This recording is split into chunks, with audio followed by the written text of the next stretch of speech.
ஒரு முறை உச்சநீதிமன்றத்தில் வந்தபோது சிபிஐயை தொடர்ந்து விசாரிக்க வேண்டும் என்று உச்சநீதிமன்றமும் உத்தரவிட்டது. இந்த அரசாங்கம் மாறிய பிறகு தாவேக அரசாங்கம் மாண்புமிகு முதல்வர் விஜய் அவர்கள் தலைமையிலே வந்தபொழுது மீண்டும் வழக்கு விசாரணை மே மாதம் உச்சநீதிமன்றத்தில் வந்தது. உச்சநீதிமன்றத்துடைய நீதிபதி இந்த வழக்கை நான் படித்து பார்க்கையிலே மிகவும் ஆச்சரியமும் வேதனையும் அடைந்தேன். இந்த வழக்கை ஏற்கனவே இருக்கின்ற திமுக அரசாங்கம் தொடர்ந்து இதை நடத்தக்கூடாது. புதிதாக வந்திருக்கின்ற அரசாங்கத்தின் கருத்தை அனைத்து தரப்பு வழக்கறிஞர்களும் கேட்டு வந்து நீதிமன்றத்திலே தெரிவியுங்கள் என்று உச்சநீதிமன்றத்திலே உத்தரவிட்டார். பகுஜன் சமாஜ் கட்சியின் தமிழ்நாடு முன்னாள் தலைவர், தென்னாட்டு அம்பேத்கர் சமத்துவ தலைவர் ஆம்ஸ்ட்ராங் அவர்களின் படுகொலை வழக்கை சிபிஐ விசாரணைக்கு உத்தரவிடக் கோரி தமிழக அரசை வலியுறுத்தி பகுஜன் சமாஜ் கட்சியின் மாநில தலைவர் திரு வழக்கறிஞர் ஆனந்த் அவர்கள் தலைமையில் சென்னை ராஜரத்னம் ஸ்டேடியம் அருகில் மாபெரும் கவன ஈர்ப்பு கண்டன ஆர்ப்பாட்டம் நடைபெற்றது.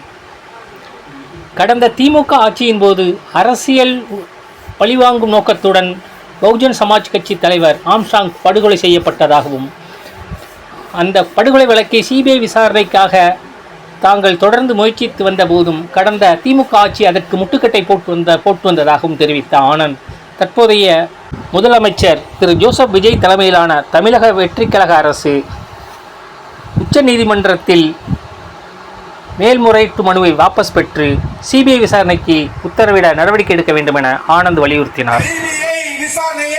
சிபிஐ விசாரணையை தமிழக அரசு தமிழக அரசு தமிழக அரசு தமிழக அரசு தமிழக அரசு தமிழக அரசு தமிழக அரசு தமிழக அரசு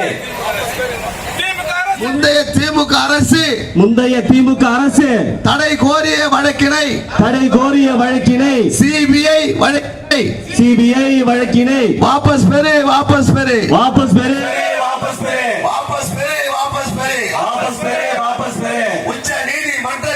உச்ச நீதிமன்றத்தில் தமிழக அரசு சார்பில் முன்னாள் திமுக சார்பில் தடை பெற்ற சிபிஐ வழக்கை வாபஸ் பெறு நிறைவேற்றிடு. சமத்துவ தலைவரின் படுகொலையில்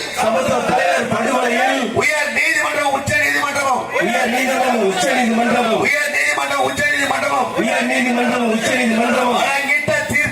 வழங்கிட்ட தீர்ப்பினை தடையின்றி நிறைவேற்றிடு. சிபிஐக்கு வழிவிடு. திட்டமிட்ட படுகொலை எங்கள் தலித் தலைவர் படுகொலை சமத்துவ தலைவர் படுகொலை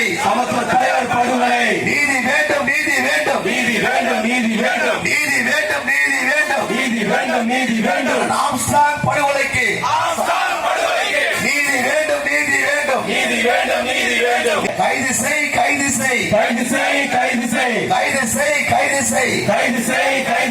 உடனடியாக கைது செய். தடை கோராது தமிழக அரசே தடை கோராது.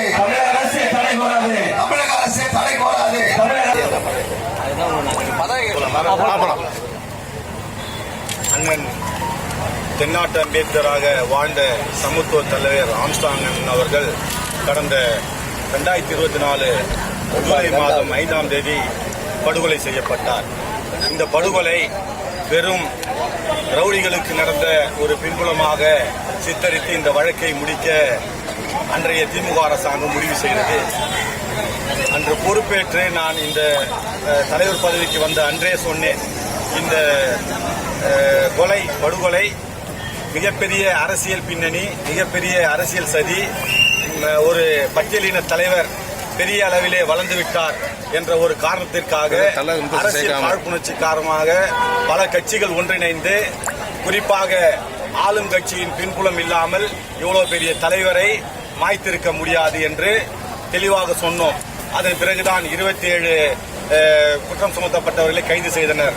ஆனால் அவர்களுடைய வழக்கின் போக்கை பார்க்கும் பொழுது இந்த வழக்கு சரியான பாதையிலே வழக்கு தமிழக அரசால் விசாரிக்கப்படவில்லை என்று அண்ணன் ஆம்ஸ்ட்ராங் அவருடைய சகோதரர் கீனோஸ் ஆம்ஸ்ட்ராங் அவர்கள் உயர்நீதிமன்றத்திலே ஒரு மனு தாக்கல் செய்து இந்த வழக்கை சிபிஐ தான் விசாரிக்க வேண்டும் என்று ஒரு தெளிவான ஒரு உத்தரவிட வேண்டும் என்று சொன்னபொழுது மாண்புமிகு நீதியரசர் திரு வேல்முருகன் ஐயா அவர்கள் 21 காரணங்களை சொல்லி தமிழ்நாடு அரசு இந்த வழக்கை விசாரிக்கக்கூடாது, இதை சிபிஐ தான் விசாரிக்க வேண்டும், ஒரு தேசிய கட்சியில மாநில தலைவராக இருக்கின்றவர் ஒரு முதலமைச்சருடைய தொகுதியிலே படுகொலை செய்யப்படுகின்றார் என்றால் ஒரு சாதாரண ஒரு மனிதனுக்கு கிடைக்கக்கூடிய ஒரு விசாரணை கூட இந்த மாபெரும் தலைவருக்கு கிடைக்கவில்லை. எனவே இந்த வழக்கை தமிழ்நாடு அரசாங்கம் இனி விசாரிக்க கூடாது என்று சொல்லி தீர்ப்பளித்தது. அதை மாற்றி இவர்கள் சார்ஜ் ஷீட் தாக்கல் செய்ததும் ரத்து செய்தது. ஆனால் அதன் பிறகு தமிழ்நாடு அரசாங்கம் 2 முறை முயற்சி செய்து உச்சநீதிமன்றத்திலே தோல்வியடைந்தது. 3வது முறை மீண்டும் ஒரு முறை உச்சநீதிமன்றத்தில் வந்தபோது சிபிஐயை தொடர்ந்து விசாரிக்க வேண்டும் என்று உச்சநீதிமன்றமும் உத்தரவிட்டது. அதே மீறி 48 நாட்கள் இவர்கள் வழக்கின் கோப்புகளை சிபிஐயிடம் ஒப்படைக்காமல் அவர்களை வைத்துக் கொண்டிருந்தனர். பின்பு அவர்கள் மீது நீதிமன்ற அவமதிப்பு வழக்கை தொடர்ந்தபோது மீண்டும் ஒரு மனு தாக்கலை செய்து ஒரு இடைக்காலமாக ஒரு தடையை பெற்று 2026 சட்டமன்ற தேர்தல் வரை இந்த வழக்கை உச்சநீதிமன்றத்திலே நடத்த விடவில்லை. கடைசியாக இந்த அரசாங்கம் மாறிய பிறகு தாவேக அரசாங்கம் மாண்புமிகு முதல்வர் விஜய் அவர்கள் தலைமையிலே வந்தபொழுது மீண்டும் வழக்கு விசாரணை மே மாதம் உச்சநீதிமன்றத்திலே வந்தது.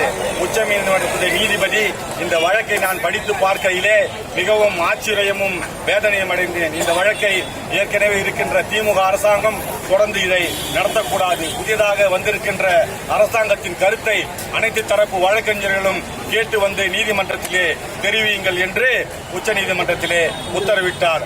ஆட்சி மாறி இருக்கின்றது. அப்படி இந்த ஆட்சி மாறியது ஒரு சாதாரண ஒரு மிகப்பெரிய ஒரு தலைவருடைய தலித் தலைவருடைய படுகொலையை இவ்வளவு பெரிய கான்ஸ்பிரசி, இவ்வளவு பெரிய குற்றவாளிகள், இவ்வளவு பெரிய அரசியல் பின்புலம் அமைச்சர்கள் உட்பட பல முக்கியமான எம்எல்ஏ மற்றும் பொறுப்புள்ள ஒரு அரசியல் கட்சி பிரமுகர்கள் எல்லாம் சம்பந்தப்பட்டிருக்கின்ற விசாரணையை விசாரிக்காமல் இந்த அரசு அதை மூடி மறைப்பதற்காக உச்சநீதிமன்றத்திலே சென்று தன்னுடைய இந்த வழக்கிற்கு இடைக்கால தடை வாங்கி நாங்களே விசாரித்துக் கொள்கின்றோம் என்று இடைக்கால தடை வாங்கி வைத்திருக்கின்றது. மீண்டும் விசாரணைக்கு வருகின்ற ஜூலை 13ஆம் தேதிக்கு பிறகு இந்த வழக்கு விசாரணை வருகின்றது. அப்படி வருகின்ற சூழ்நிலையிலே ஏற்கனவே இவர்கள் தடை வாங்கியது, இவர்களுடைய தடை உத்தரவு இவையெல்லாம் அன்று உச்சநீதிமன்றம் விசாரித்தாலும் அந்த தடை நீங்கிவிடும். அதற்கு முன்பு இந்த அரசாங்கம் செய்த தவறை இந்த புதியதாக வந்திருக்கின்ற அரசாங்கம் அவர்கள் இந்த அனைத்து ஊழல்கள் உட்பட பல விஷயங்களிலே இந்த புதிய அரசாங்கம் மிக நேர்த்தியாக கடுமையான முகத்தை காட்டி அவர்களுக்கு கொடூரமானவர்களுக்கு கடுமையான முகத்தை காட்டி நீதியின் பக்கம் நிற்கின்றது என்றை நாங்கள் அனைவரும் நம்புகின்றோம். அந்த நீதியின் பக்கம் நிற்கின்ற இந்த தாவேக அரசை நாங்கள் எல்லாம் விரும்பி பகுஜன் சமாஜ் கட்சி மற்றும் அண்ணன் ஆம்சாங் மீது பாசம் கொண்டவர்கள் இந்தியா மட்டுமல்ல உலகம் முழுக்கும் அண்ணனுக்காக பல போராட்டங்கள் நடந்தது. ஐநா சபையிலும் இந்த வழக்கு ஒலித்தது.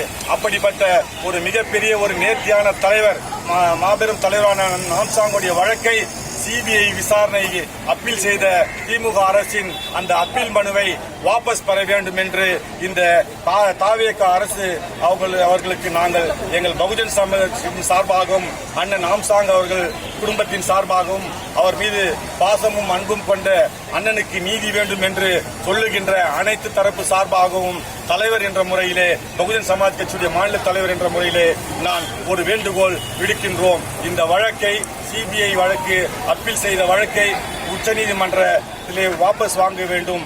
உயர்நீதிமன்றம் உத்தரவு பிறப்பித்த அந்த சிபிஐக்கு மாற்றத்தான உத்தரவை அமல்படுத்த வேண்டும் என்று வேண்டுகோள் விடுக்கின்றோம். சமத்துவ தலைவரின் படுகொலையில் உயர் நீதிமன்றம் உச்ச நீதிமன்றமும்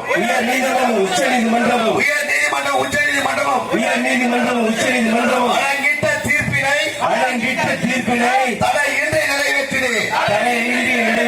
சிபிஐக்கு வழிவிடு.